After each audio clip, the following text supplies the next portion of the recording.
जा सकता है, उत्तर प्रदेश उसका मॉडल बना है। विरासत को कैसे सम्मान दिया जाता है, आज प्रधानमंत्री मोदी जी के नेतृत्व में उत्तर प्रदेश उसका मॉडल बन रहा है।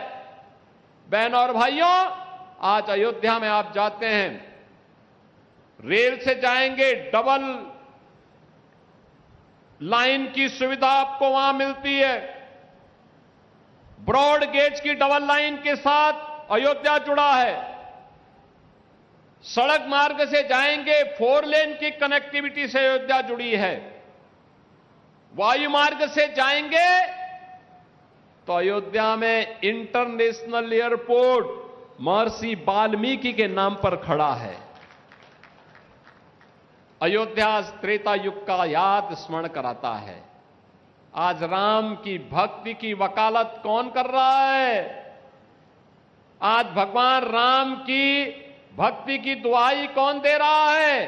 2017 के पहले जो जय श्री राम बोलने पर लाठी मारते थे, 2017 के पहले जब उत्तर प्रदेश में राम भक्त कहता था कि रामलला हम आएंगे, मंदिर वहीं बनाएंगे, और राम भक्तों पर जो समय गोली चलाते थे, आज वे आस्था की वकालत करते हुए दिखाई देते हैं।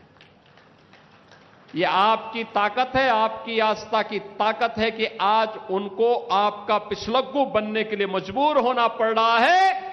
आपके वोट बैंक की ताकत है। अब उन्हें अपने को आप पर पश्चाताप होता होगा, अपने कर्मों पर पश्चाताप होता होगा कि समाजवादी पार्टी गलत थी। वह कांग्रेस जो 2017 के पहले राम के अस्तित्व को ही नकार चुकी थी, श्री कृष्ण के अस्तित्व को ही नकार चुकी थी, आज वो भी कहती है कि राम तो सबके हैं। अब ये लोग सब मचल रहे हैं अयोध्या जाने के लिए, लेकिन प्रभु राम तो जग नियंता हैं, इस ब्रह्मांड के स्वामी हैं। वे भी जानते हैं सही कौन है और बुरा कौन है। भगवान राम की भक्ति तो हनुमान जी के अंदर इतनी ताकत पैदा कर देती है कि अगर लक्ष्मण जी को बचाने के लिए संजीवनी बूटी लेने के लिए जा रहे श्री हनुमान जी के साथ कोई कालनेमी छल छद्म से धोखा दे करके उन्हें इससे वंचित करने का कुत्सित प्रयास करता है, राम की भक्ति ऐसे कालनेमियों को पूरी तरह निपटाने में भी सहायक हो जाती है। और इसलिए चिंता की बात नहीं। उनकी चिढ़ तो है कि अयोध्या इतनी सुंदर कैसे हो गई। उनकी चिढ़ तो यह है काशी विश्वनाथ धाम इतना सुंदर कैसे हो गया। उनकी चिढ़ तो है मां विंध्यवासिनी का धाम इतना अच्छा कैसे हो गया। और उनकी चिढ़ तो है कि प्रयागराज का वैभव महाकुंभ के नाम पर देश और दुनिया को अपनी ओर कैसे आकर्षित कर दे रहा है। उनकी चिढ़ है नैमिषारण्य के विकास को लेकर, मथुरा वृंदावन को लेकर, सुख तीर्थ को लेकर, और जो हमारे विधायकों के द्वारा हर एक पौराणिक स्थल को और विरासत से जुड़े हुए स्थलों के पुनरुद्धार का कार्य हो रहा है। इसको बाधा बन करके इनको रोकने की उनकी चिढ़ थी। जब कुछ नहीं कर पा रहे हैं तो अब अपने अनुसार फिर वे वही झूठ का सहारा लेकर के कुछ न कुछ तो बोलेंगे, कुछ न कुछ तो करेंगे। और इनका ये वक्तव्य यही दिखाता है कि अंगूर खट्टे हैं। जनता जनार्दन इनको सबक सिखा चुकी है। लेकिन बहनों और भाइयों, मैं आप सबको आश्वस्त करने के लिए आया हूं। ये विरासत के सम्मान की बात हो या नौजवानों को नौकरी देने की बात, आज मुझे अच्छा लगता है जब हम लोग उत्तर प्रदेश सरकार में कोई सरकारी विज्ञापन निकालते हैं, उत्तर प्रदेश के नौजवान नौकरी प्राप्त करते हैं।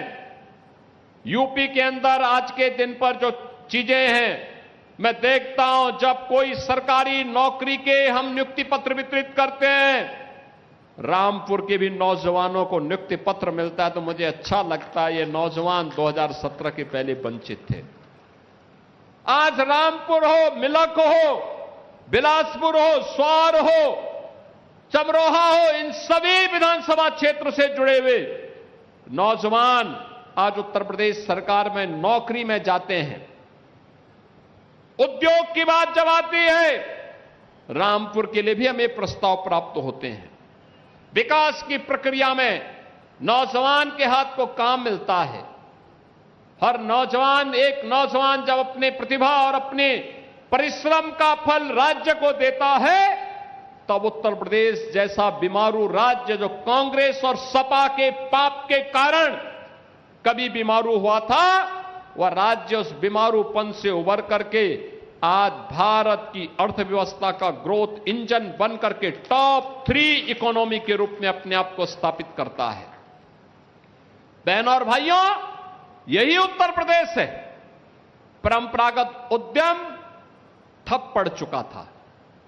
कहीं पॉल्यूशन कंट्रोल बोर्ड के लोग परेशान करते थे, कहीं पुलिस परेशान करती थी, कहीं मंडी समिति परेशान करती थी। 2017 के पहले रामपुर का पैच वर्क, रामपुर का जरी वर्क, रामपुर की वायलिन, इन सब के सामने अंधकार जैसा माहौल था। और आज मुझे बताते हुए प्रसन्नता है, उत्तर प्रदेश ने 1 डिस्ट्रिक्ट 1 प्रोडक्ट के माध्यम से रामपुर को भी, यहां के 1 डिस्ट्रिक्ट 1 प्रोडक्ट को भी और यहां के परंपरागत उद्यम को भी एक पहचान दी है।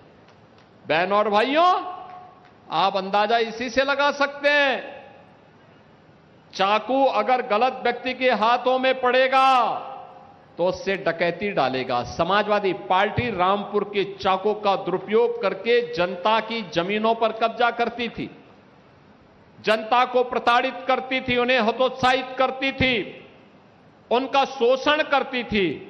और उत्तर प्रदेश के अंदर जब बीजेपी की डबल इंजन सरकार आई तो यही चाकू जनता की सुरक्षा के लिए उपयोग में आ रहा है। और वही सुरक्षा का माहौल आज विकास का पर्याय बन रहा है। यही तो रामपुर का विकास है। हाईवे बन रहे हैं, एक्सप्रेसवे बन रहे हैं, रेलवे फ्लाईओवर बन रहे हैं, 3 मीटर की सड़क अब 7 मीटर की हो रही है, 10 मीटर की हो रही है, 4 लेन की हो रही है। जहां पे जो प्रस्ताव आया, उस प्रस्ताव को हमने अपनी सहमति देकर के आगे बढ़ाने का काम किया है, क्योंकि प्रण एक ही है कि कोई भी वंचित न रहने पाए। विकास की प्रक्रिया में सभी लोगों को एक समान रूप से हम आगे बढ़ाएंगे। अब पिक एंड चूज नहीं होता है, पिक एंड चूज नहीं होता है कि बिजली सेफई में आएगी लेकिन पीलीभीत में नहीं आएगी। क्यों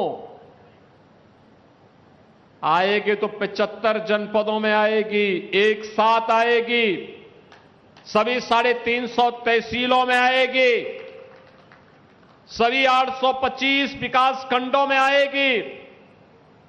यहां पे जब श्रीमती राजबाला जी कह रही थी कि फायर स्टेशन स्थापित हुआ है, बहनों और भाइयों, हर तहसील पर सरकार का संकल्प है एक फायर स्टेशन की स्थापना करेंगे। जिनके प्रस्ताव आ गए हैं उनको हमने सहमति दे दी, स्वीकृति दे दी, धनराशि मुक्त कर दी।